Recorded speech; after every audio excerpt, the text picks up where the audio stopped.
Hello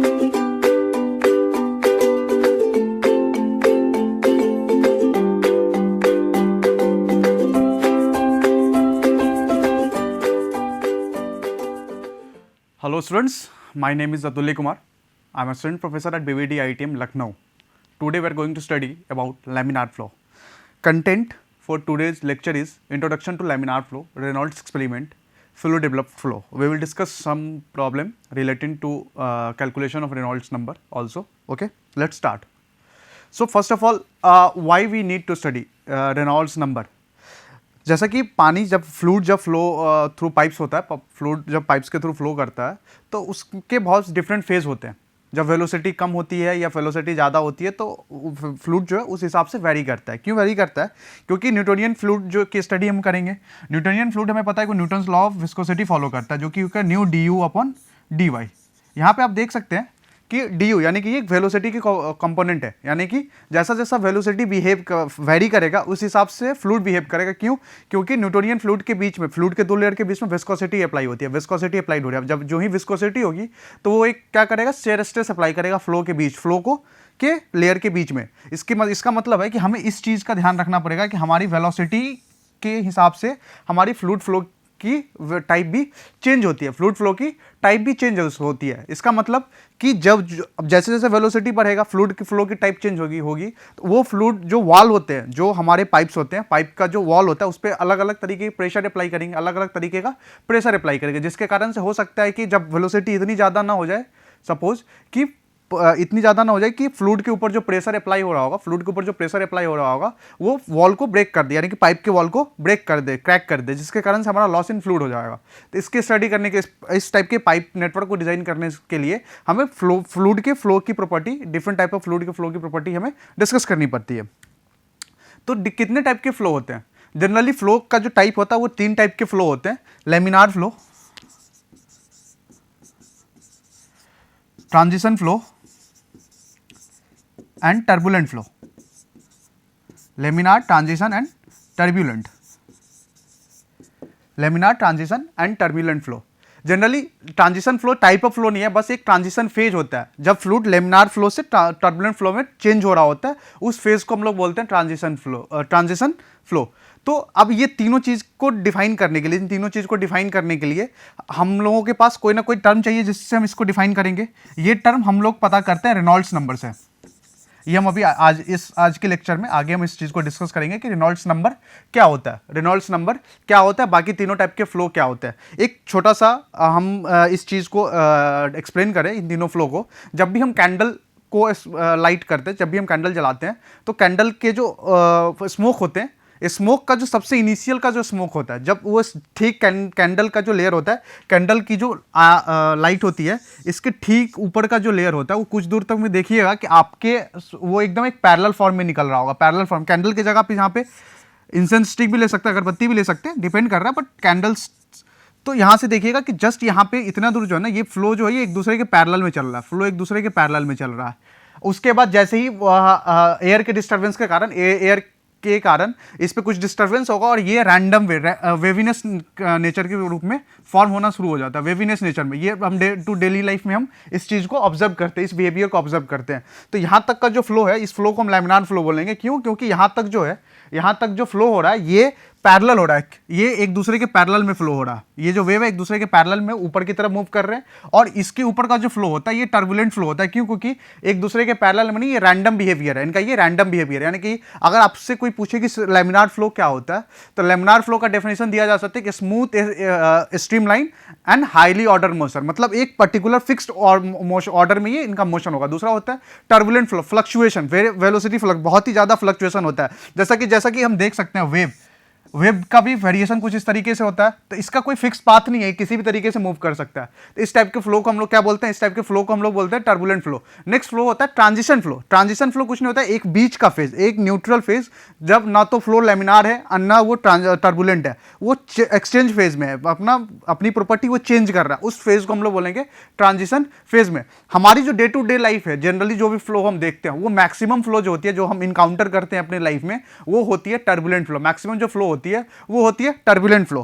तो जैसा कि हमने समझा कि turbulent flow and laminar flow को कैटेगराइज करने के लिए हमें रेनॉल्ड्स नंबर का जरूरत होगा। तो अब हम रेनॉल्ड्स नंबर पे फोकस करेंगे कि रेनॉल्ड्स नंबर होता क्या। देखिए, रेनॉल्ड्स नंबर एक डायमेंशनलेस क्वांटिटी है जो कि फ्लो को कैरेक्टराइज करती है। डायमेंशनलेस क्वांटिटी है जो कि फ्लो को कैरेक्टराइज करती है। ये इसका जो नाम है, रेनॉल्ड्स नंबर का नाम, ये एक साइंटिस्ट है ओ रेनॉल्ड्स, उन्होंने एक एक्सपेरिमेंट किया था। उस एक्सपेरिमेंट के का जो रिजल्ट है, उस एक्सपेरिमेंट का जो रिजल्ट है वो रेनॉल्ड्स नंबर। एक्सपेरिमेंट क्या था, उन्होंने एक ग्लास कंटेनर लिया था। इस ग्लास, ये यहां से यहां तक ग्लास कंटेनर लिया था। इस ग्लास कंटेनर में वाटर फिल किया हुआ, ये ग्लास कंटेनर में जो है ये वाटर फिल किया हुआ है। इस ग्लास कंटेनर में यहां पे आप देखेंगे एक अलग कंटेनर जो इस ग्लास कंटेनर के साथ एक ग्लास ट्यूब के थ्रू कनेक्टेड है। इस कंटेनर में डाई है, कलर लिक्विड या डाई बोल सकते हैं। इसमें डाई है, डाई मतलब इस लिक्विड के कलर के अलावा इस डाई का और वाटर का दोनों का जो स्पेसिफिक वेट होगा, स्पेसिफिक वेट जो होगा वो सेम होगा। डाई और कलर का दोनों का जो स्पेसिफिक वेट होगा वो सेम होगा। और दूसरी चीज क्या है कि ये एक कांस्टेंट हेड टेस्ट है। कांस्टेंट हेड टेस्ट है मतलब कि इस टाइम में वाटर का जितना हेड है, इस लेवल से वाटर का हेड जितना होगा h, उतना ही हेड हमेशा पूरे एक्सपेरिमेंट के थ्रू ये मेंटेन रहेगा। ये आप अपने कॉलेज में फ्लूइड मैकेनिक्स की लैब में इस एक्सपेरिमेंट को परफॉर्म करते हैं, तो जितना इसका हेड है ये हेड उतना मेंटेन रहेगा, ठीक है। और इस पे डाई जो है ये कलर लिक्विड है, हमने इसको फिल कर दिया। वाटर और डाई दोनों की जो स्पेसिफिक वेट है वो स्पेसिफिक है जो वो सेम है। अब हम क्या करेंगे, यहां पे एक वाल्व है, वाल्व मतलब टैप है, हम इसको ओपन करेंगे, बहुत ही थोड़ा ओपन करेंगे। मतलब उसकी ये वाल्व का जो मेन कारण है प्रोवाइड करने का वो है वेलोसिटी कंट्रोल करना। ये वेलोसिटी रेगुलेटर है। वाल्व को आप बोल सकते हैं कि यहाँ के इस पॉइंट के पर्पज से ये वेलोसिटी रेगुलेटर है, वेलोसिटी रेगुलेटर है। जब मैंने जस्ट वाल्व को थोड़ा सा हल्का ओपन किया, तो आप देख सकते हैं कि यहां से डाई जो है फ्लो हुआ, और ये फ्लो यहां से कुछ इस तरीके से फ्लो होना स्टार्ट हुआ। डाई यहां से कुछ इस तरीके से फ्लो होना स्टार्ट किया। जब इनिशियली में जब हमने थोड़ा ही वाल्व ओपन किया था, तो डाई जो है वो pure parallel to the glass tube, जो ये हमारा ग्लास ट्यूब है, ये ग्लास ट्यूब है, इसके पूरे पैरेलल में फ्लो होना स्टार्ट हो गया। जब पैरेलल में फ्लो होना स्टार्ट हो गया, इसका मतलब कि ये फ्लो अभी कौन सा है, ये फ्लो है लेमिनार फ्लो। ये फ्लो क्या है, इस फ्लो को हम क्या बोलेंगे, लेमिनार फ्लो। जब वेलोसिटी कम थी, फ्लो की वेलोसिटी कम थी, उस मोमेंट पे, जब फ्लो की वेलोसिटी कम थी, उस मोमेंट में डाई जो है वो ग्लास ट्यूब के पैरेलल में मूव करना हुआ। इसका एक और है कि हम जब इसको ऊपर से देखेंगे, बाहर से हम जब देखेंगे इस चीज को, तो हम वाटर और डाई दोनों को कैटेगराइज कर सकते हैं, डिस्क्रिमिनेट कर सकते हैं, क्योंकि वाटर जो है अपने लेयर में मूव कर रहे होंगे और डाई जो है उस वाटर लेयर के बीच में मूव कर रहा होगा। डाई उस वाटर लेयर के बीच में आराम से मूव कर रहा होगा, तो हम आराम से उसको कैटेगराइज उस पॉइंट पे कर सकते हैं कि डाई कौन सा है और वाटर कौन सा है। यानी कि क्यों कहते हैं, क्योंकि इनका अपना एक प्रॉपर ऑर्डर मोशन में आराम से वो मूव कर रहे हैं, ठीक है। तो उस फ्लो को हम क्या बोल रहे हैं, लेमिनार फ्लो। नेक्स्ट जो फ्लो हम लोग पढ़े ट्रांजिशन फ्लो। हम क्या करेंगे, वेलोसिटी को, जितनी भी हम वेलोसिटी थे, सपोज करें कि अभी मैंने इनिशियल में वेलोसिटी ली थी v0, अब हम नेक्स्ट वेलोसिटी लेंगे v1 such that v1 greater than v0। v1 जो है वो v0 से ज्यादा है। उस टाइम में देखेंगे कि अचानक से कि यहाँ का जो लेयर था, यहाँ का जो डाई का जो मूवमेंट था, वो कुछ इस तरीके से होना शुरू हो गया। हल्का हल्का ये डिस्टर्बेंस होने लगा, हल्का हल्का वेवी नेचर इसमें फॉर्म होने लगा। इसका मतलब ये कौन सा फ्लो, ये फ्लो अब लेमिनार नहीं रहा, कुछ दूर तक ही लेमिनार रहा। उसके बाद वो अचानक से क्या हो गया, अचानक से वो चेंज हो गया। किस में चेंज हो गया, ट्रांजिशन में चेंज हो गया। अचानक से किस में चेंज हो गया, वो ट्रांजिशन में चेंज हो गया, ठीक है। अचानक से चेंज हो गया, किस में चेंज हो गया, वो ट्रांजिशन में चेंज हो गया, ओके। अब हम इसके बाद क्या करें, नेक्स्ट वेलोसिटी सपोज करते हैं हम v2 लेते हैं। v2 सच दैट है कि v2 greater than v1 greater than v0, मतलब सबसे हाई वेलोसिटी पे। बाकी तीनों वेलोसिटी में सबसे हाई वेलोसिटी हम किसको ले रहे हैं, v2 को ले रहे हैं। तो v2 जब मूवमेंट करेगा, v2 यानी कि उस वेलोसिटी से, तो तब देखा गया कि ये पूरा रैंडम बिहेवियर मूव कर रहा है, ये पूरा रैंडम बिहेवियर मूव करना शुरू हो गया, पूरी की पूरी रैंडम बिहेवियर, ठीक है। वेवी नेचर को फुल्ली हम कैटेगराइज नहीं कर पा रहे हैं कि डाई कौन सा है, डाई का मूवमेंट कौन से लेयर में चल रहा है, या वाटर का कौन से लेयर में मूवमेंट चल रहा है, हम इसकी चीज को कैटेगराइज नहीं कर पा रहे हैं। तो ये था रेनॉल्ड्स नंबर, ये था रेनॉल्ड्स एक्सपेरिमेंट। अब रेनॉल्ड्स एक्सपेरिमेंट के बाद उन्होंने बताया कि रेनॉल्ड्स नंबर जो डायमेंशनलेस क्वांटिटी की हम लोग बात कर रहे हैं, ये रेशियो होता है inertia force upon viscous force. ये किसका होता है? Inertia force upon viscous force. Okay, inertia force upon viscous force. Inertia force Newton second law of motion से हमें पता है कि इनर्शिया फोर्स इक्वल टू होता है mass into acceleration. Inertia force को हम लिख सकते हैं mass into acceleration. Viscous force जो होता है वो न्यूटनियन फ्लूइड से हमें पता है कि वो शेयर विस्कोसिटी किसके कारण से हो रहा है? वो शेयर स्ट्रेस के कारण विस्कोसिटी हो रहा है। शेयर स्ट्रेस के कारण विस्कोसिटी हो रहा है, यानी कि विस्कस फोर्स में सबसे मेन फोर्स जो होगा वो किसके कारण से एक्ट हो रहा होगा? वो शेयर स्ट्रेस के कारण एक्ट होगा। तो शेयर स्ट्रेस इंटू हम एरिया कर देते हैं, शेयर स्ट्रेस इंटू एरिया कर सकते हैं, ठीक है। अब मास इंटू एक्सेलरेशन कर देंगे, ये विस्कस फोर्स है, ठीक है। तो मास इंटू एक्सेलरेशन को जब हम सॉल्व करें तो मास इक्वल टू क्या लिख सकते हैं हम लोग? मास इक्वल टू लिख सकते हैं डेंसिटी इंटू वॉल्यूम लिख सकते हैं। तो मास इंटू अगर हम लिखें तो मास इक्वल टू हम लिख सकते हैं डेंसिटी इंटू वॉल्यूम। ओके, इसको अगर हम फर्दर कैटेगराइज करें तो डेंसिटी इक्वल टू लिख सकते हैं density into area into length लिख सकते हैं ना। और एक्सीलरेशन भी था मास में, तो एक्सीलरेशन को क्या लिख सकते हैं? लेंथ अपॉन सॉरी एक्सीलरेशन को हम लोग लिख सकते हैं वेलोसिटी अपॉन टाइम। एक्सीलरेशन को हम लोग लिख सकते हैं वेलोसिटी अपॉन टाइम। ओके, तो ये जो लेंथ अपॉन टाइम जो है इसको हम फिर से लिख सकते हैं वेलोसिटी लिख सकते हैं। यानी कि अगर हम मास इंटू एक्सीलरेशन पूरे विस्कस फोर्स को लिख सके तो पूरे विस्कस फोर्स में कुछ इस तरीके से अगर density upon v square upon l square, l square मतलब एरिया का कंपोनेंट, हमने उसको एल स्क्वायर से रिप्रेजेंट किया। ओके, विस्कस फोर्स की बात करें तो viscous force equal to shear stress equal to क्या था? शेयर स्ट्रेस इक्वल टू था nu d u upon d y into हम एरिया की बात करें, ये हमारा एरिया है। ओके, तो न्यू तो कांस्टेंट है, विस्कोसिटी है, न्यू को ऐसे ही रहने देते हैं। उसके बाद यू की वैल्यू क्या है? यू की वैल्यू क्या है? यू मतलब वेलोसिटी, डी यू जो था वो वेलोसिटी था, यानी कि वो v upon l into area को फिर से एल स्क्वायर रखे, तो ये क्या हो गया? New V L. ये क्या हो गया? New V L. यानी कि अगर हम इसकी बात करें, विस्कस फोर्स की बात करें, तो विस्कस फोर्स को हम लोग लिख सकते हैं, विस्कस फोर्स को हम लोग लिख सकते हैं, विस्कस फोर्स को हम लोग आराम से लिख सकते हैं न्यू वी एल। ओके, रो न्यू वी एल। अब हम देखें इन दोनों को कैंसिल करें तो वी से एक गया, एल से एल गया, यानी कि अगर आर ई इक्वल टू हम लिख सकते हैं तो R E equal to Reynolds number equal to लिख सकते हैं rho V L upon nu, जहां पे रो जो है वो है डेंसिटी ऑफ फ्लूइड, वी जो है जिस वेलोसिटी से वो मूव कर रहा है, एल जो होता है जिस क्रॉस सेक्शन का जो डायमेंशन है उस डायमेंशन का, न्यू जो है वो विस्कोसिटी है, न्यू जो है वो विस्कोसिटी है। यहां से हम डिफाइन करते हैं कि रेनॉल्ड्स नंबर की वैल्यू इतनी होती है rho V L upon nu. Okay, next हम लोग बात करते हैं क्रिटिकल रेनॉल्ड्स नंबर क्या होता है।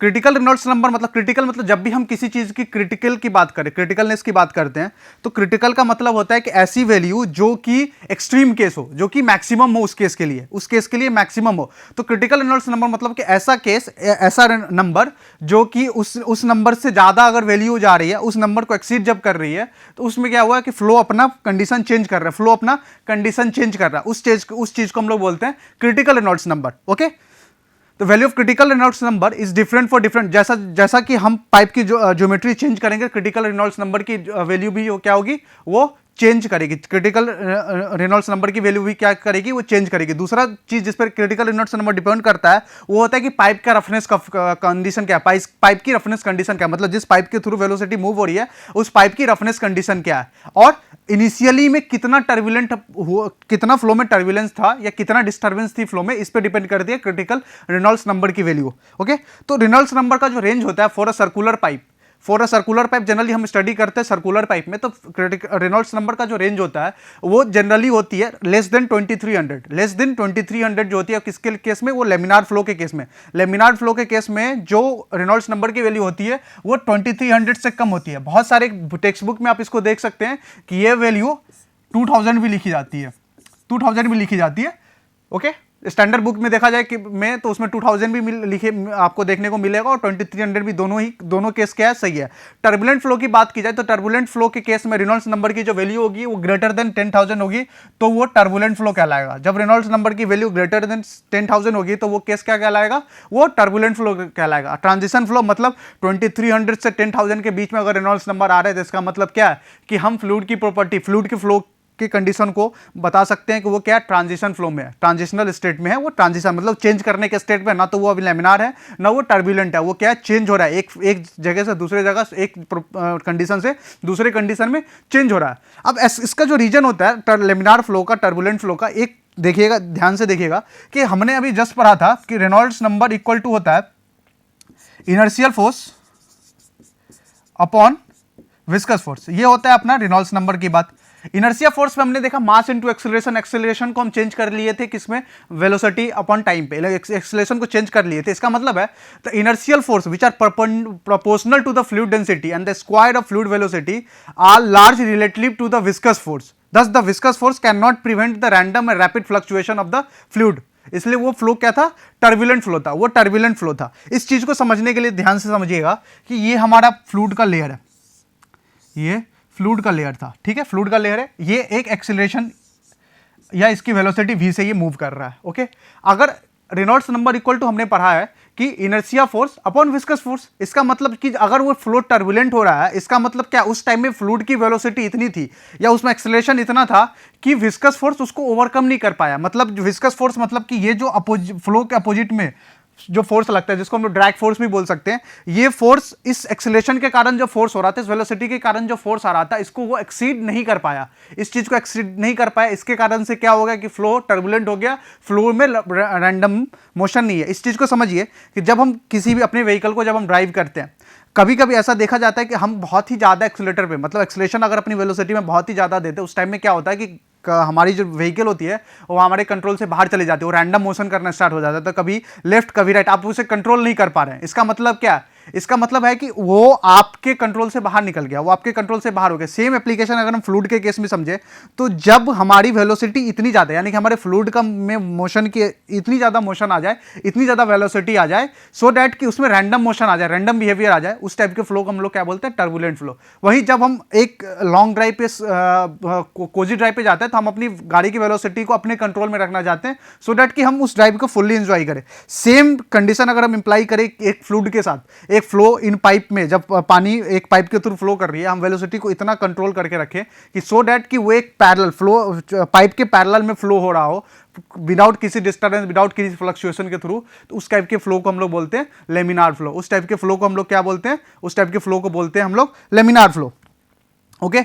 अब लेमिनार फ्लो का कैरेक्टरिस्टिक क्या है, लेमिनार फ्लो का कैरेक्टरिस्टिक क्या है, लेमिनार फ्लो का जो सबसे पहला कैरेक्टरिस्टिक है, सपोज करिए कि हमारे पास ये एक पाइप है, हमारे पास ये एक पाइप है, इसके थ्रू फ्लो हो रहा है, इसके थ्रू फ्लो हो रहा है। तो सबसे पहला जो कैरेक्टरिस्टिक्स है लेमिनार फ्लो का, वो इसके पाइप के बाउंड्री पे कोई भी इस पे फ्रिक्शन नहीं होगा, मतलब कोई स्लिप नहीं होगा, इस पे सरफेस पे कोई स्लिप कंडीशन नहीं होगा, कोई स्लिप जनरेट नहीं हो रहा होगा। दूसरी बात है, विस्कोसिटी के कारण एक दूसरे लेयर के बीच में एक शेयर फोर्स एक्ट हो रहा होगा, एक दूसरे लेयर के बीच में शेयर फोर्स एक्ट हो रहा होगा। उस शेयर फोर्स किसके कारण से एक्ट हो रहा होगा, सेम वही Newtonian law of fluid, nu d upon d y. ये क्या था, एक फ्लो, या मान लीजिए ये फ्लो है, ये फ्लो है, ये दो फ्लो है, इन दोनों फ्लो के बीच में क्या होगा, शेयर स्ट्रेस लग रहा होगा, जो कि फ्लो के डायरेक्शन के ठीक अपोजिट में, उसके अपोजिट में एक्ट हो रहा होगा। दूसरा क्या है, फ्लो जो होगा वो रोटेशनल फ्लो होगा, फ्लो जो होगा उसमें रोटेशन होगा, कुछ ना कुछ उसके अंदर में एंगुलर मोमेंटम होगा, जिसके कारण से फ्लो रोटेशन होगा। नेक्स्ट जो होता है विस्कस शेयर के कारण, उसमें कंटिन्यूअस डिसिपेशन ऑफ एनर्जी होता है, मतलब बार एनर्जी लॉस उसमें हर टाइम, हर एक इंटरवल पर में आप जाए, चाहे आप यहां पे चेक करें और यहां पे चेक करें, दोनों के बीच में आप एनर्जी में के लेवल के बीच में डिफरेंस देखेंगे, एनर्जी लॉस होगा, एनर्जी लॉस होगा। इसके लिए इसका क्या मतलब है, इसके लिए हमें क्या होगा कि हमें एक्सटर्नल एनर्जी सप्लाई करनी पड़ेगी, सो दैट कि फ्लो होता रहे, सो दैट कि फ्लो होता रहे। मतलब एनर्जी लॉस में अब कहीं एक टाइम ऐसा आएगा कि फ्लो के में उतनी वेलोसिटी नहीं रहेगी जो वो फ्लो के आगे पास कर पाए, फ्लो इस पाइप से बाहर निकल पाए, इतनी वेलोसिटी उसके अंदर में उस टाइम में शायद अवेलेबल ना हो, उस टाइम में उतनी अवेलेबल ना हो। इसके लिए हम क्या होगा, बाहर से कोई एक्सटर्नल सोर्स प्रोवाइड करना पड़ेगा। उस सोर्स को हम लोग क्या बोलते हैं, उस सोर्स को हम लोग बोलते हैं पंप। पंप होता है जो इसमें एक्सटर्नल एनर्जी प्रोवाइड करता है, सो दैट कि फ्लो इसके अंदर में हो रहा हो, चल रहा हो। दूसरी होती है, दूसरी जो कैरेक्टरिस्टिक होती है लेमिनार फ्लो की, कि ये इसके जो फ्लूइड का जो लेयर है, जो फ्लूइड का लेयर है, वो एक दूसरे के बीच में मिक्स नहीं होंगे, सब सेपरेट लेयर में, जितने भी फ्लूइड के जो लेयर होंगे वो एक दूसरे से सेपरेट रहेंगे और इंडिविजुअल लेयर में फ्लो होता रहेगा, इंडिविजुअल लेयर में फ्लो होता रहेगा, ठीक है। ये सारी चीज थी लेमिनार फ्लो के केस में, ओके। तो एक छोटा सा न्यूमेरिकल हम लोग laminar flow Reynolds number calculate करने के लिए हम लोग डिस्कस कर लेते हैं। तो हमारे पास एक ऑयल है जिसकी विस्कोसिटी 0.5 स्टोक दे रखी है, flowing through a pipe of dia 30 centimetre at a rate of 320 litre पर second, find whether the flow is laminar और टर्बुलेंट। फ्लो लेमिनार है या टर्बुलेंट है, हमें इस चीज को निकालना है, डिफाइन करना, डिराइव करना है। तो सबसे पहले हमारे पास कौन सी विस्कोसिटी दे रखी है, सिर्फ विस्कोसिटी है, लेकिन हमारे यूनिट से हमें पता चल जा रहा है कि 0.5 स्टोक्स है। स्टोक किसकी यूनिट होती है, काइनेमेटिक विस्कोसिटी के स्टोक होती है उसकी यूनिट। ओके, तो ये हमारे पास काइनेमेटिक विस्कोसिटी दे रखा है 0.5 स्टोक्स। ओके, हमारे पास Q की वैल्यू दे रखी है, Q यानी कि डिस्चार्ज की वैल्यू दे रखी है 320 लीटर पर सेकंड। इस लीटर को 1 लीटर में 1 लीटर इक्वल टू होती है, 1 लीटर इक्वल टू होता है 10 to the power -3 metre cube, या आप इसको इस तरीके से लिख सकते हैं कि 1 metre cube equal to 1000 litre.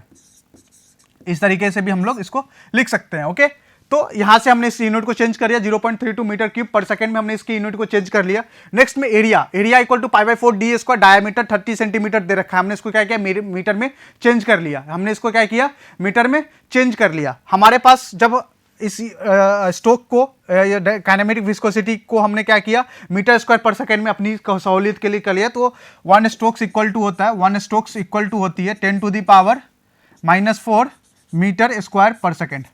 तो हमने स्टोक को चेंज कर लिया अपने मीटर स्क्वायर पर सेकंड के केस में। हमें पता है कि आरई इक्वल टू होता है rho V L upon new. आरई अभी हमने जस्ट पढ़ा था, रेनॉल्ड्स नंबर इक्वल टू हम लोग लिख सकते हैं, Reynolds number equal to density into v into l upon new.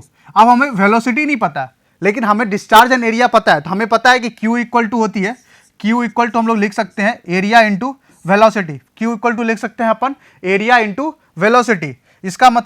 इसका मतलब कि अगर यहाँ इस क्वेश्चन से देखा जाए तो वेलोसिटी इक्वल टू क्या है, velocity equal to Q upon A, यानी कि हमारे पास डिस्चार्ज है 0.32, एरिया है 0.070 मीटर पर स्क्वायर। यहाँ से जो वेलोसिटी आती है वो आती है 4.52 मीटर पर सेकंड।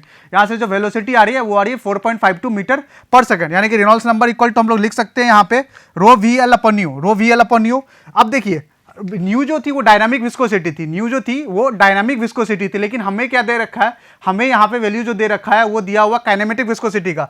तो अगर आप अपने पहले चैप्टर जो प्रॉपर्टीज ऑफ फ्लूइड में था वहां पे हम लोग ने पढ़ा था कि kinematic viscosity equal to density upon nu होता है, डेंसिटी अपॉन न्यू होता है। ओके, तो सेम कंडीशन हमने किया कि डेंसिटी अपॉन डायनामिक विस्कोसिटी कर दिया। तो यहाँ से ये क्या आ गया, kinematic V L upon kinematic viscosity. V की वैल्यू में पता है 4.52 मीटर पर सेकंड। लेंथ जो थी पाइप की, यानी कि जो जिस क्रॉस सेक्शन से पाइप फ्लो हो रहा था उसका जो डाया था वो कितना था, 0.3 मीटर। तो हमने यहाँ 0.3 मीटर रख दिया। ओके, और kinematic viscosity equal to 0.5 into 10 to the power -4 metre square पर सेकंड। यहाँ से जो वैल्यू आ रही है, वो आ रही है 27,120, 27,120। और हमें पता था कि for flow of turbulent Reynolds number should be greater than RE, should be greater than 4000, RE should be greater than 4000। Okay, तो ये ऑलरेडी 27,120 है, यानी कि 4000 से ये बहुत ही ज़्यादा है। इसका मतलब कि फ्लो कौन सा है, फ्लो जो है वो टर्बुलेंट फ्लो है, फ्लो जो है वो एक टर्बुलेंट फ्लो है। ओके, नेक्स्ट एक और एग्जाम्पल हम लोग देखें।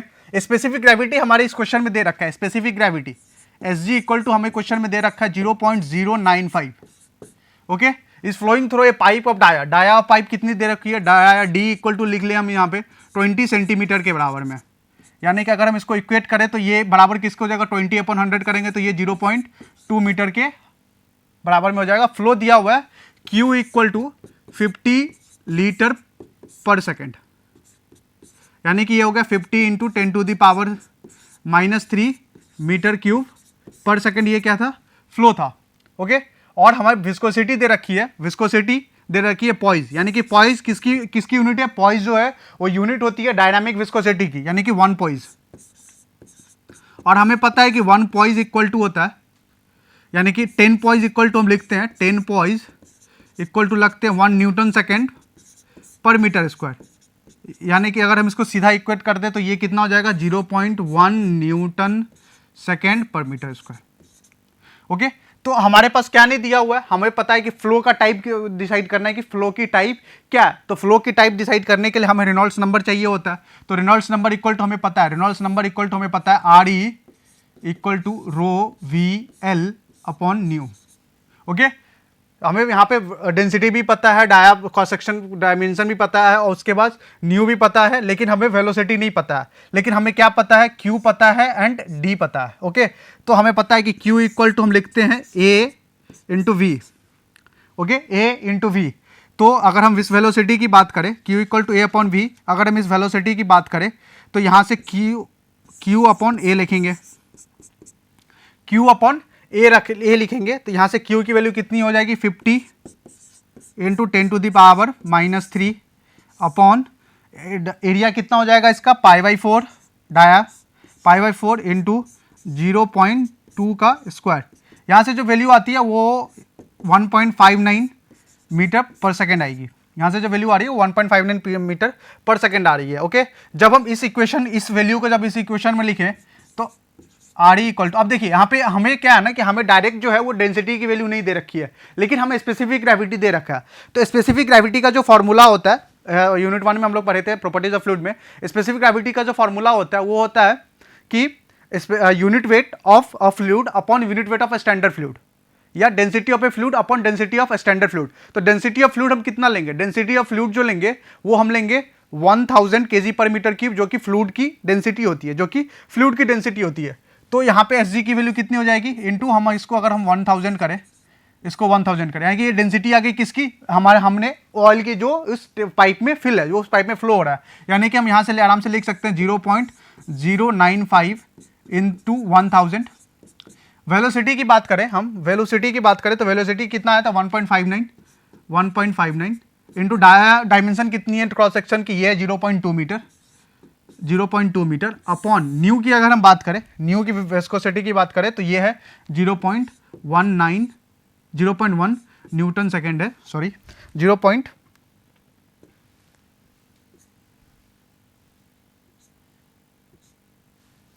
ओके, ये है 0.1।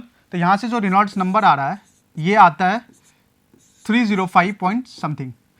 Okay, 30 point something should be, it is less than 2000, यानी कि फ्लो कौन सा है, ये लेमिनार फ्लो है। Okay, so thank you.